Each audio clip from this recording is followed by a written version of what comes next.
आज मैं आपको एक कविता सुनाने जा रहा हूँ। इसलिए सुना रहा हूँ ये कविता क्योंकि स्वयं जब मैंने इस कविता को सुना तो मुझे लगा जैसे कविता को सुनना मेरे जीवन में एक बहुत बड़ी सकारात्मक घटना थी। उसके बाद से मेरे सोचने का जो तरीका है वो बदल गया। अचानक जीवन की जो जितनी निराशाएं जो कि हम सोच के पैदा करते हैं वो जीवन से चली गई और एक बहुत सकारात्मक एहसास, एक पॉजिटिविटी, सेंस ऑफ पॉजिटिविटी मेरे भीतर उतरता गया।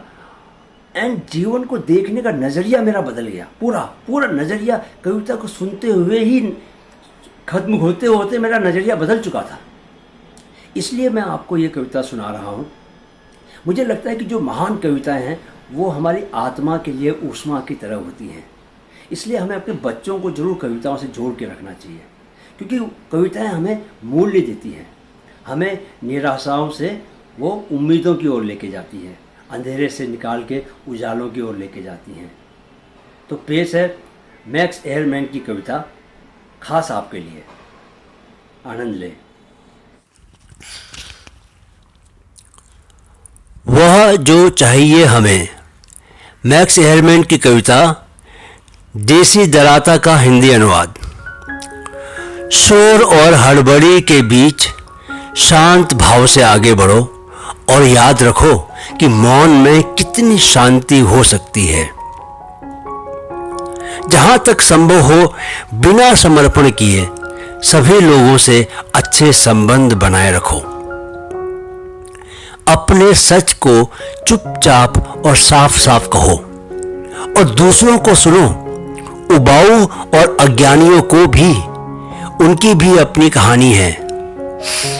बड़बोले और आक्रामक लोगों से दूर रहो, वे आत्मा को उकसाने वाले होते हैं। अगर तुम अपनी दूसरों से तुलना करोगे तुम व्यर्थ बोध या कड़वाहट से भर जाओगे, क्योंकि तुमसे बेहतर और तुमसे कमतर लोग हमेशा होंगे ही। अपनी उपलब्धियों और अपनी योजनाओं का भी आनंद लो। अपने काम पर ध्यान दो, वह कैसा भी हो।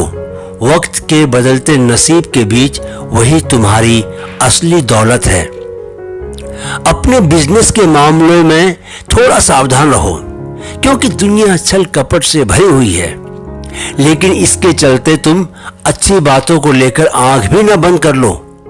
कई लोग ऊंचे आदर्शों के लिए भी जीते हैं और दुनिया एक से बढ़कर एक साहसी कारनामों से भरी हुई है।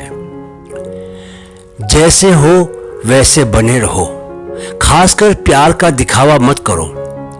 प्रेम को लेकर रूखे भी मत बनो, क्योंकि वही है जो शुष्कता और मायूसी के बीच घास की तरह हमेशा बने रहने वाला है।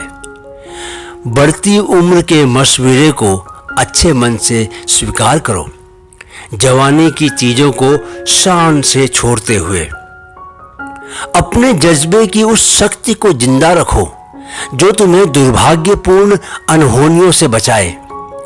लेकिन डरावनी कल्पनाओं से खुद को परेशान मत करो। थकान और अकेलेपन से कई डर जन्म लेते हैं। जरूरी अनुशासन रखो, मगर अपने प्रति सौम्य बने रहो। तुम पेड़ और सितारों की तरह ही ब्रह्मांड की संतान हो।